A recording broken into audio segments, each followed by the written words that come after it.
Hello and welcome to the Orion Bowl Fantasy NFL weekly update with me, Commissioner Burt. This is just basically a weekly show for my fantasy league, but it also contains a lot of good fantasy advice, mostly what not to do.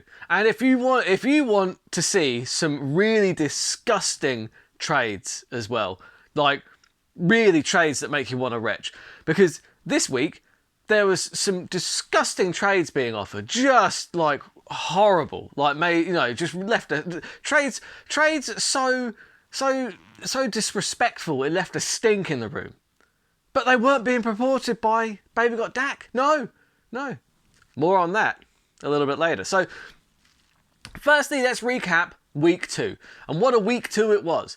It's already becoming very competitive so far, which I'm really enjoying, and I've decided to move away from the entourage model of last year, and because I hand out the obviously the Super Bowl, this Orion Bowl rings at the end of every season. Yet to get one. Would quite like one. Not gonna lie, but as long as everybody's having fun, I'm still smiling. Those are the rules.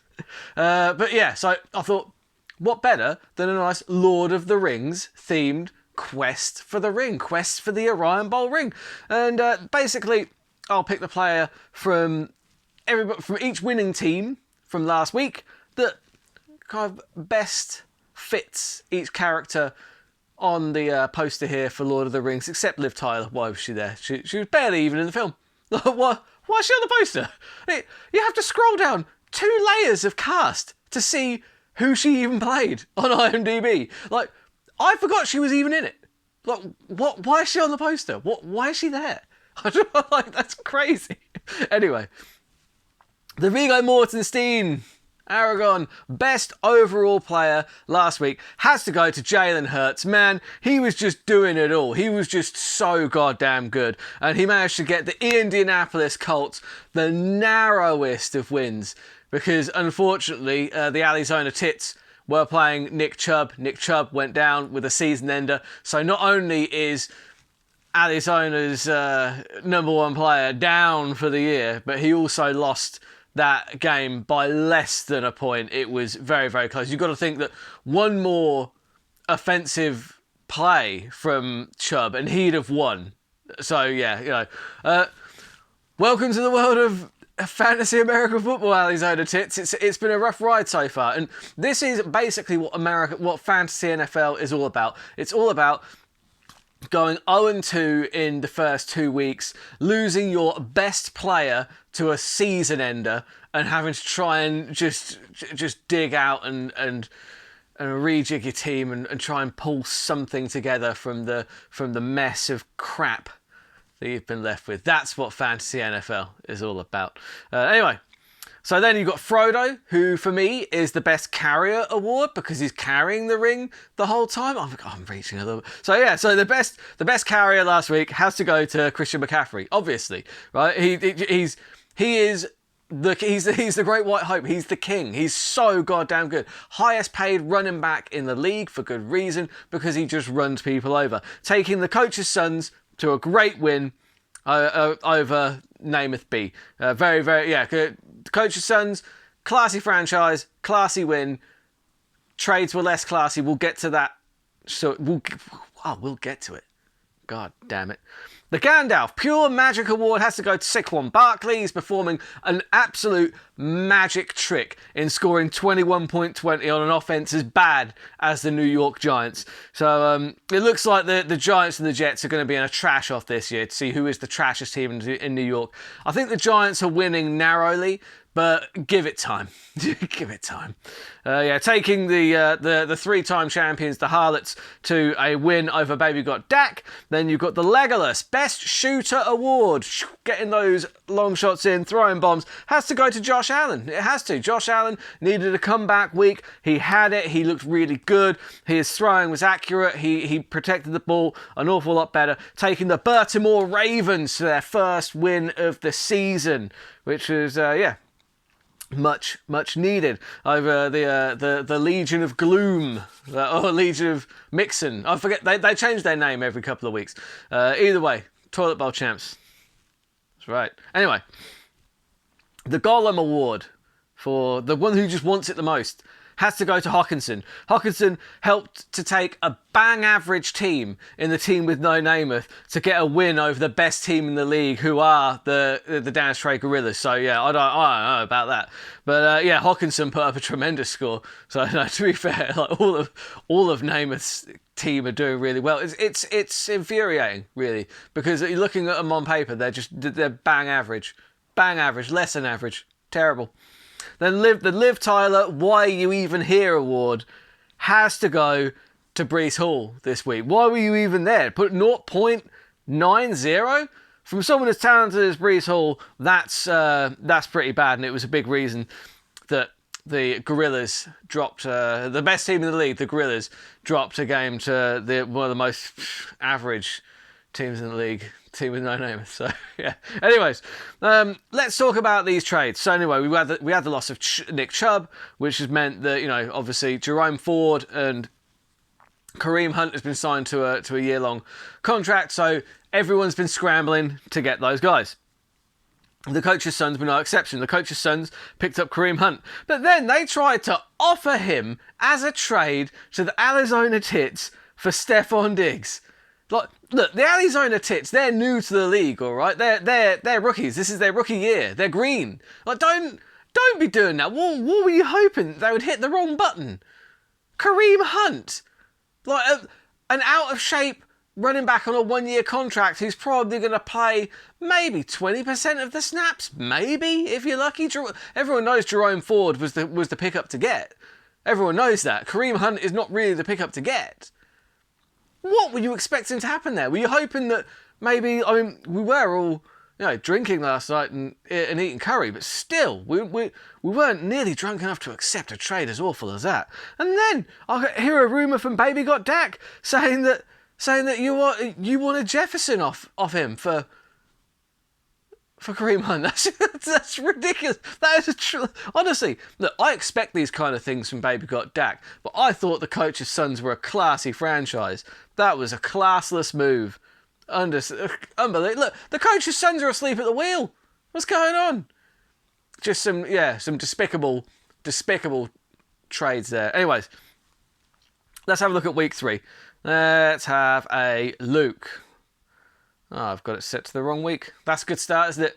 That's a solid start. So who am I even playing this week? So right, we've got the Baltimore Ravens taking on the Danish Trade Gorillas, who in my opinion are the best team in the league. So I think I might have my workout out for me here. I've got Josh Allen versus Patrick Mahomes. I think Patrick Mahomes probably wins that one. Zach Moss versus Pollard. I think Pollard probably got that one. ETN against Hall. I think with the way the Jets are scripting, because they'll be throwing from behind quite a lot, I think the ATN's probably going to edge that one. Lockett probably edge it. Collins is good though. Collins is basically, he's one of these wide receivers in Houston. Houston are throwing the ball better more than any team at the moment, and he is their number one target. So yeah, probably Collins edges that one out. Pittman Jr. probably outscores Pickens. Hunter Henry probably outscores Hurst. Olave probably outscores Flowers, because Flowers is a kind of, he's either 20 or 0. So, I don't know. Tucker probably outscores Carlson, and the Browns D probably outscores the Chiefs D.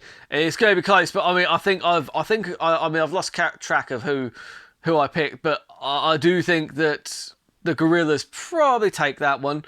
I would lean to. They are the best team in the league. They've got the best lineup in the league by a long way. And then you've got the coach's sons taking on the Legion of Mixon. So you've got Herbert taking on Tua. I think Tua probably takes that one. I think Tua edges that. McCaffrey's already done, 17.90? That's absolutely crazy. So I don't see Mixon matching that. Gibbs is really good. Aaron Jones might be injured. I'm going to take Gibbs in that one. Mike Evans probably outscores Cooper. Evans has been on an absolute tear this season. I'm sorry for doubting Mike Evans. I thought he was... I thought his best years were behind him, but he's looking like he's putting up some crazy numbers. He might get 1,000 yards by week 5. Like he's doing that well. Great pick up that. Then you got Smith for Philadelphia against Amon-Ra St. Brown. Amon-Ra St. Brown might not even play, so I'll go with Smith. Evan Ingram against Carl Pitts. I think Ingram. Williams taking on Cooks. Williams.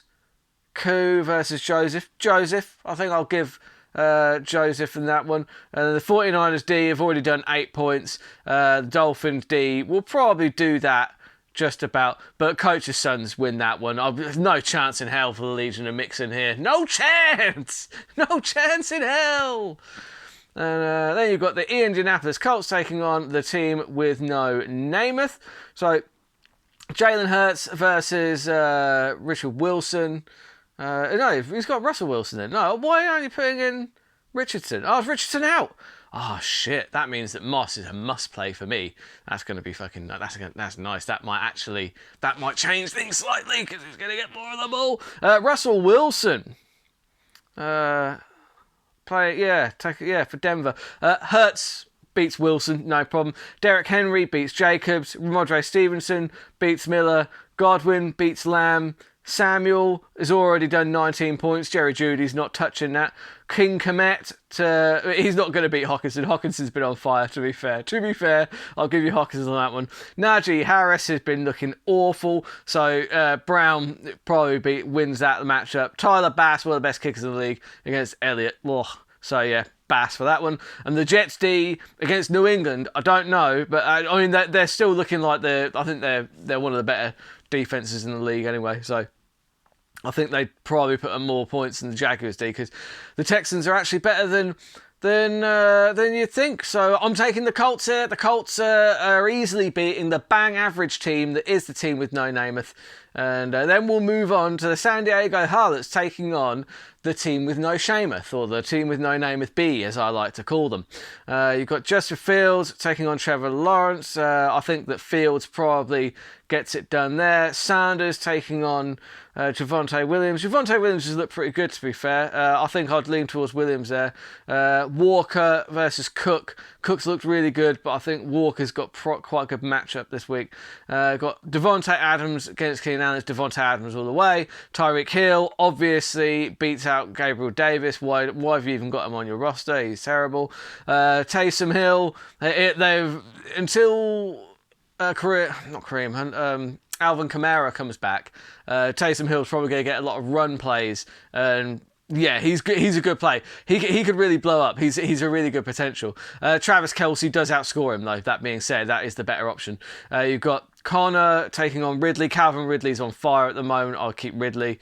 And then Moody's already put up 12 points. That's really good. I don't think Patterson beats that. Cowboys D have been on fire. Oh, honorable mention, Sweet D Award goes to the Cowboys. Again, I didn't put it in earlier, but they've just been on fire. They're absolutely brilliant. So they're a must play. The Packers, they're going to beat out the Packers D. I think that the San Diego Harlots, the 3-time champs, get it done this week. I think they move to 3-0. I think they do. And then you've got Dak taking on the Arizona Tits. Dak already taking the lead by 9 points. So you've got Dak Prescott taking on Kirk Cousins. I think Kirk Cousins gets that done. I think he's got a nice... I think the LA Chargers Minnesota matchup, that's going to be a shootout, and I think Kirk Cousins, he just puts up points in shootouts, so I think that you have to put him in. I know that he's put him in over Lamar Jackson, but that's genuinely what I would do. I would put Kirk Cousins in that matchup because that Chargers against Minnesota should be a very high scoring affair. Raheem Mostert taking on Dylan. I think that Mostert's probably got the better matchup there. Is that Bijan Robinson? Yeah, Bijan Robinson versus Rashad White. So yeah, Robinson takes that. Justin Jefferson is probably going to outscore Diggs, but not actually. No, I don't know. Actually, that one's a tie. Garrett Wilson. I don't know if he'll outscore Shaheed because it's not that I don't trust Garrett Wilson, I don't trust Zach Wilson. That's the problem, right? Then you've got George Kittle taking on Mark Andrews. Kittle's already done 9 points, so I think that Andrews probably equals that. He equals that or does better. And then you've got Jerome Ford. That was a great pickup by Dak. I don't know how he was still so high on the waiver wire, honestly. But yeah, against Atwell, Ford's going to get 80% of the snaps. In that, he's going to get a lot of carries, and he looked really good as well. So I think he outscores Atwell.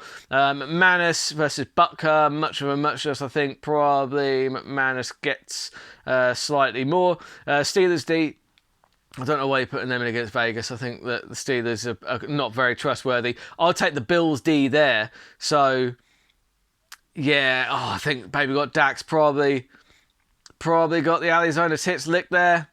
Oh, I think the Arizona Tits might go to 0-3. But, you never know. So, look, that's all I've got time for this week. If I've predicted you to win, prove me right. If I predicted you to lose, prove me wrong. See you all next time.